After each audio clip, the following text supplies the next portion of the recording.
তো বন্ধুরা, এর স্বাদের ভাগ হবে না। কি স্বাদ বলো তো?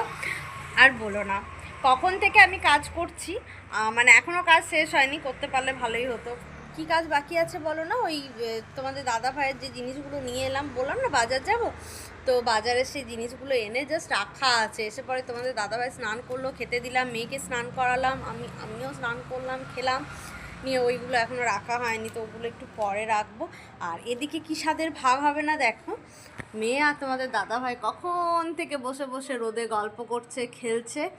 আর তাই আমি ভালো আধা কাজ থাক এখন বাকি, একটু আমিও বসি ওদের সাথে। তো ওই জন্য রোদে এলাম। বলো, গল্প করতে কার না ভাল লাগে? তো একটু বসে বসে সবাই মিলে গল্প করবো না? আর তোমাদের দাদা ভাইয়ের তো তোমরা সবাই খোঁজ নিয়েছো, দিদিভাই কেমন আছে না আছে, তো তোমাদের দাদা ভাইয়ের মুখ থেকে শুনে নাও। কেমন আছে গো? তা আগের থেকে এখন অনেকটাই ভালো আছে। তো চলো।